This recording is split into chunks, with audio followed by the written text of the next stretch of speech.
जैसा कि हम पिछले क्लास में बार बार पढ़ा चुके हैं, रासायनिक अभिक्रिया।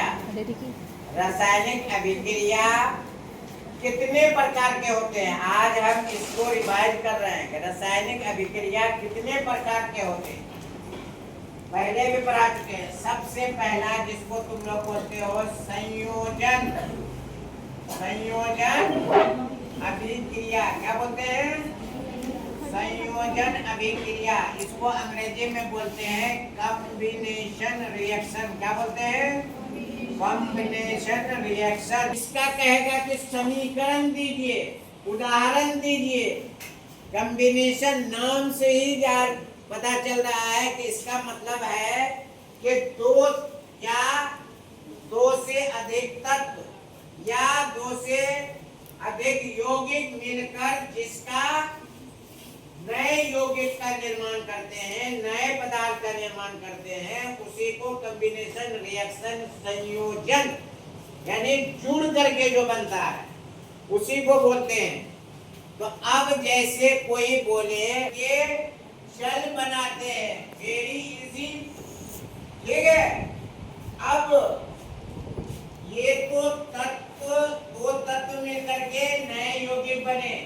अब दो यौगिक कोई पूछे, कैल्शियम ऑक्साइड, अनबुझा चूना, कार्बन डाइऑक्साइड, ये दोनों मिलकर के कैल्शियम कार्बोनेट बनाता है। ऊपर वाला उदाहरण दो तत्व मिलकर के यौगिक है, नीचे वाला उदाहरण दो छोटे यौगिक मिलकर के एक बड़े यौगिक का निर्माण करते हैं। इसको क्या बोलते हैं? अब ये बनाने के पश्चात आपको देखना है कि ये समीकरण संतुलित है कि नहीं, यानी तराजू इस तरह से है, दोनों पलड़ा बराबर है कि नहीं। इधर हाइड्रोजन 2 है, इधर भी 2 है, इधर ऑक्सीजन 2 है, लेकिन इधर एक ही है। क्या करना पड़ेगा? दो ऑक्सीजन बनाने के लिए यहाँ दो नहीं देंगे, ठीक है, यहाँ नहीं दिया जाता है, यहाँ दिया जाता है। ये दो ऑक्सीजन हो गया, लेकिन हाइड्रोजन 4 हो गया। तो अब 4 हाइड्रोजन बनाने के लिए यहाँ पे 2 लगा देंगे, तो यहाँ 2 दूना 4 इधर भी हो गए। ये संतुलित रासायनिक समीकरण हुआ। कार्बन डाइऑक्साइड मिलके कैल्शियम कार्बोनेट, जिसको तुम लोग किस नाम से जानते हैं? चौक जो है बोर्ड पे जो लिखते हैं, है ना, उसी का जो बहुत स्ट्रॉन्ग रूप होता है संगमरमर, जिससे ताजमहल बना हुआ है ना जी। हाँ, अब इसमें देखें कैल्शियम 1 ठो, यहाँ भी 1 ठो, ऑक्सीजन यहाँ 1, यहाँ 2, मिलके यहाँ भी 3। इसका मतलब दोनों साइड बराबर है। कार्बन 1, यहाँ कार्बन 1। इसमें संतुलित करने की जरूरत नहीं है, ऑलरेडी ये संतुलित है, ठीक है। तो ये संयोजन अभिक्रिया का ये उदाहरण हुआ, ठीक है। अब इसी का उल्टा होता है वियोजन अभिक्रिया। क्या होता है? वियोजन अभिक्रिया। वियोजन को अपघटन भी बोलते हैं। कौन सा? अपघटन अभिक्रिया बोलते हैं। अंग्रेजी में बोलते हैं डिकम्पोजिशन। Decomposition reaction. अभी समझते जाओ, बाद में लिखना, ठीक है। डिकम्पोजिशन, ये नाम से ही पता चल रहा है। यहाँ संयोजन था, यहाँ वियोजन माने टूट रहा है, टूटना चाहिए, है ना। हाँ, यानी जो यहाँ बना था वो टूट के क्या बनाएगा? जैसे यही CaCO3 है, ये टूटने के पश्चात, अब घटित होने के पश्चात, टूटना कहिए, वियोजन कहिए, अपघटन कहिए, अपघटित कहिए, डिकम्पोजिशन कहिए, पश्चात ये CaCO2 बनता है। टूटने के बाद CaCO2 बनता है, प्लस O2 में बनता है। उसी का जस्ट उल्टा हुआ, ठीक है। हाँ, अब आइए एक वर्ड और आता है तीसरा में, विद्युत अपघटन।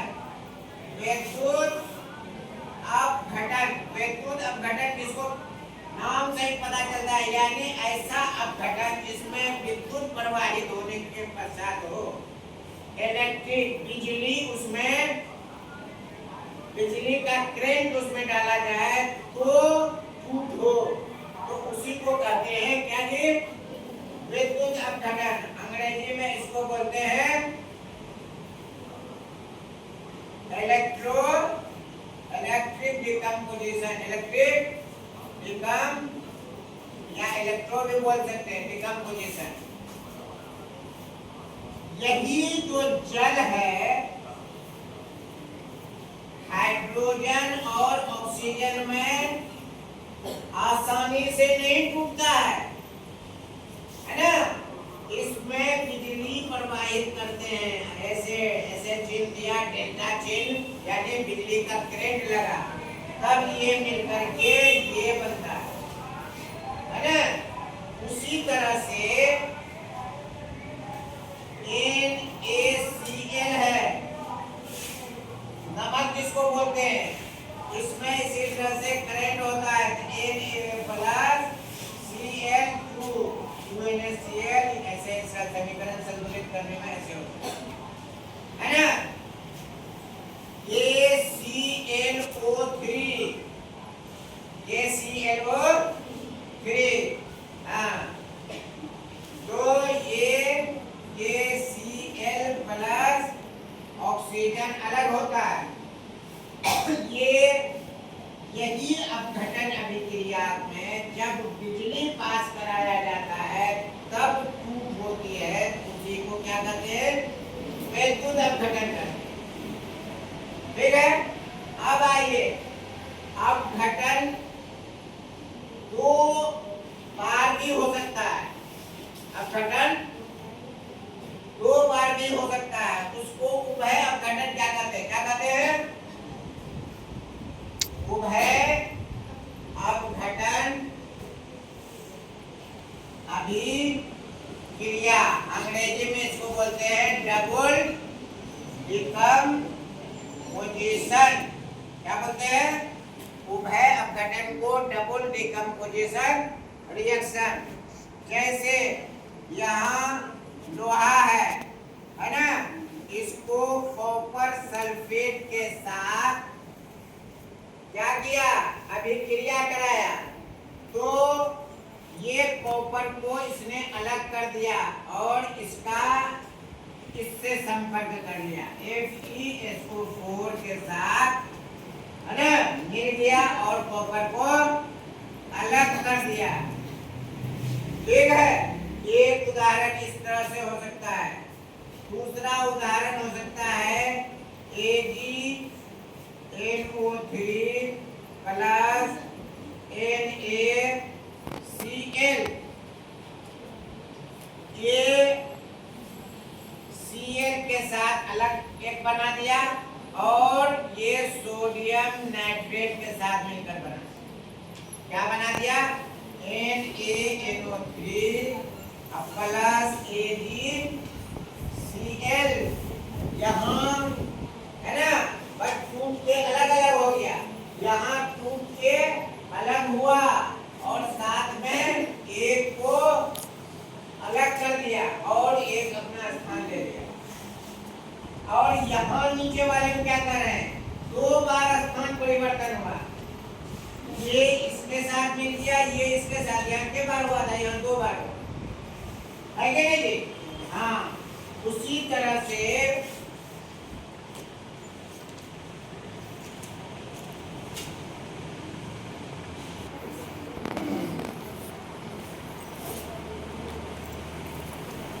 ये Na इसके साथ मिल गया और Ag इसके साथ मिल गया, NaCl क्या बना, NaCl। यहाँ Ag हाइड्रोजन ऑक्साइड है। हाँ, तो यहाँ दो बार टूट हो रहा है, वहाँ एक ही बार टूट हो रहा है। जहाँ एक बार टूट हो उसी उभय अपघटन को एकल विस्थापन बोलते हैं। क्या बोलते हैं, एकल विस्थापन। और जिसको दो बार टूट हो उसको बोलेंगे द्विविस्थापन। द्विविस्थापन अभिक्रिया बोलेंगे। यही उभय अपघटन एकल विस्थापन और द्विविस्थापन हो जाता है। तो ये उभय अपघटन के साथ ये वर्ड विस्थापन दो टुकड़ा इसका निकलता है। इसका मतलब है कि उभय अपघटन अभिक्रिया को विस्थापन अभिक्रिया भी कह सकते हैं। क्या कह सकते हैं? विस्थापन अभिक्रिया भी कर सकते हैं, क्योंकि यहाँ दो बार है ना विस्थापन हुआ है। विस्थापन अभिक्रिया को अंग्रेजी में बोलते हैं डिस्प्लेसमेंट रिएक्शन। डिस्प्लेसमेंट अगर एक बार हो तो उसको एकल विस्थापन और अंग्रेजी में सिंगल डिस्प्लेसमेंट बोलते हैं। क्या बोलते हैं? Single displacement. कोई कहेगा सिंगल डिस्प्लेसमेंट रिएक्शन का उदाहरण दो, तो ये ऊपर वाला दोगे कि नीचे वाला? ऊपर वाला। और द्विविस्थापन का माने हुआ है कि डबल डिस्प्लेसमेंट, दो बार में टूट हुई है, एक बार ऐसे एक बार ऐसे। इसमें एक चीज और देखना है, जब ये क्या होता है एक दूसरे से संपर्क करता है तो एक का धनमूलक दूसरे के ऋण मूलक के साथ मिलकर नया यौगिक बनाता है। इसका धनमूलक Ag है, इसका ऋण मूलक क्लोरीन है, मिलकर के AgCl बना।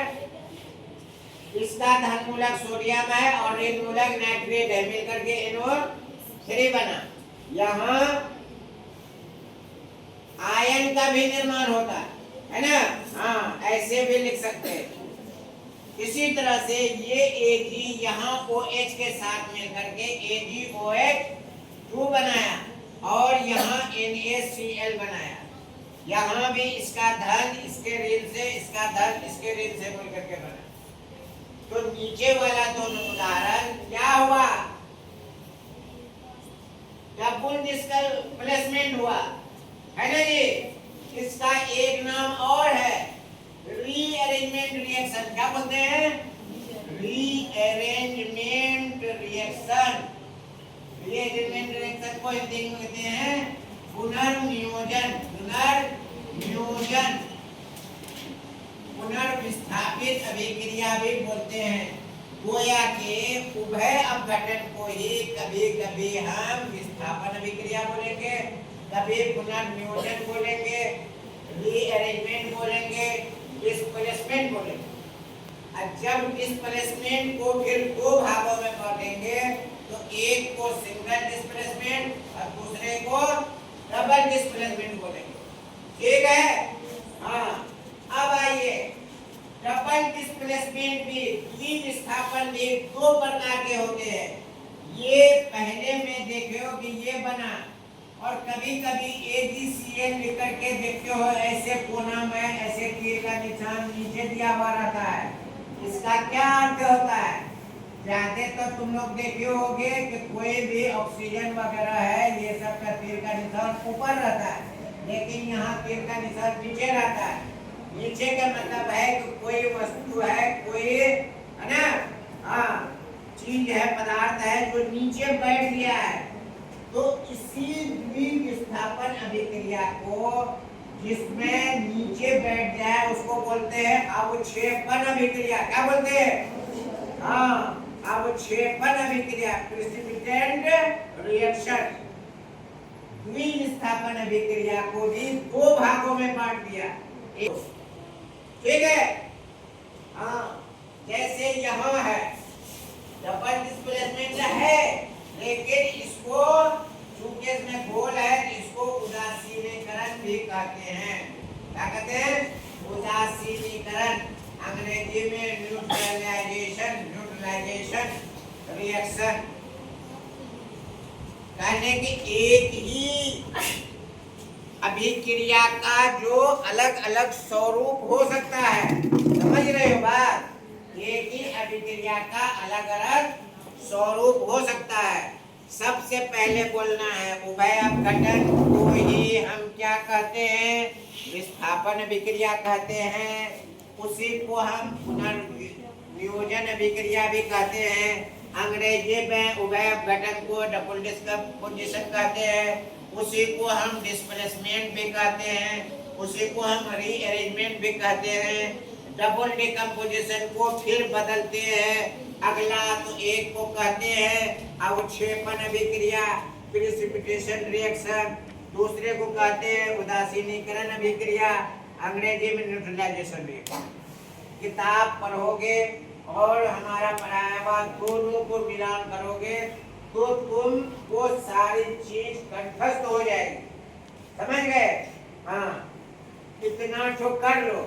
इसके अलावे एक उदाहरण कई जगह सेट हो सकता है।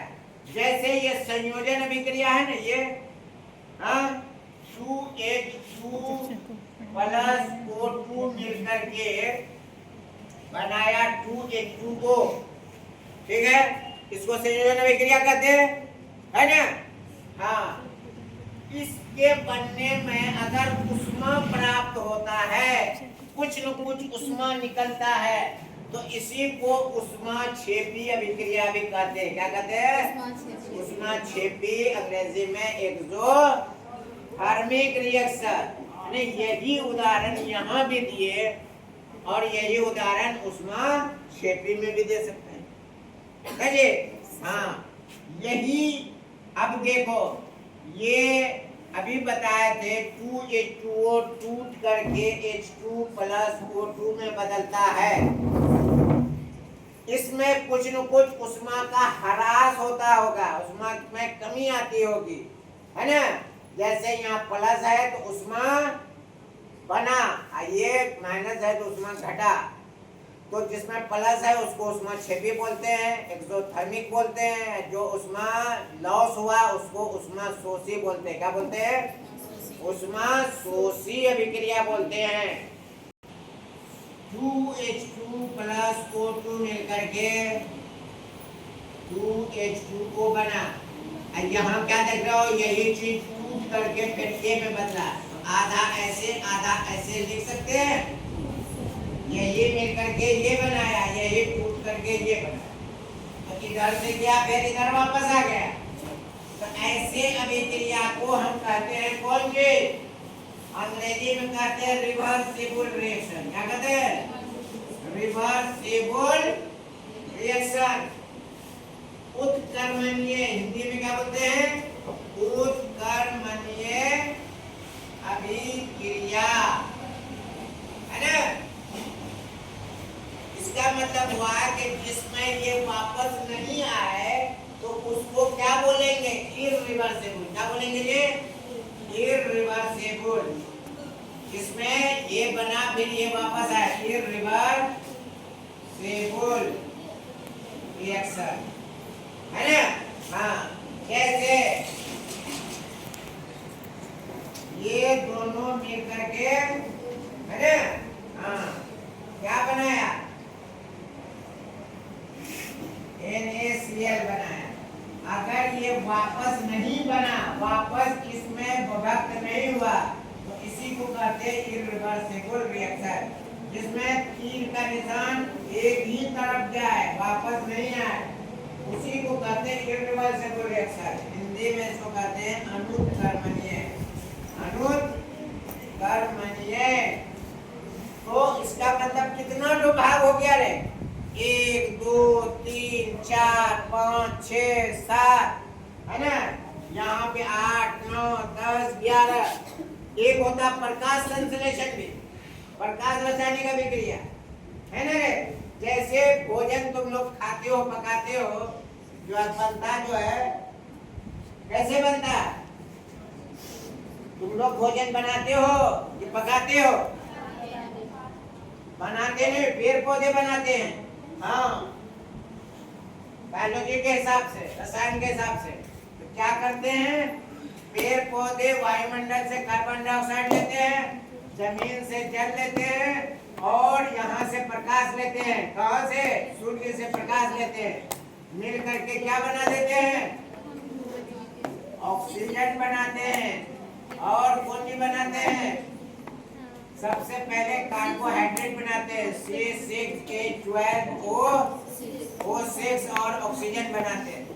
तो इस अभिक्रिया को प्रकाश संश्लेषण अभिक्रिया या है ना, हाँ, प्रकाश रासायनिक अभिक्रिया कहते हैं। तो 11 यहाँ 12 हो गया, है ना। और भी हो सकता है, लेकिन सभी को समझ बूझ के करना है। अब बोलो, ये दोनों मिलकर के ये बनाया, इसका उदाहरण तुम यहाँ भी दे सकते हो। संयोजन वाले में ये उदाहरण को फिट कर सकते हो। एक उदाहरण, ये दो छोटा यौगिक मिलकर के बड़ा यौगिक बना, यहाँ जैसे बना, ठीक है। ये सब के अलावे एक और अलग है, ऑक्सीकरण अवकरण, ऑक्सीकरण अभिक्रिया और अवकरण अभिक्रिया। वो दूसरे पैटर्न में है, उसका पूरा डिटेल हम अगला क्लास में बताएंगे। फिलहाल तुम लोगों को रासायनिक अभिक्रिया का 12 भाग का नाम और उसका उदाहरण लिखना है, ठीक है। कोई जरूरी नहीं है कि यही उदाहरण हो, किताब में अलग अलग, प्रकाशन की किताब में अलग अलग उदाहरण हो सकता है ना। तो वो भी लिखना, जो हम उदाहरण दिए हैं, एक तो यहाँ से एक तो वहां से, ठीक है। आप सब लोग इसको नकल कर सकते हैं। चलिए बजाओ।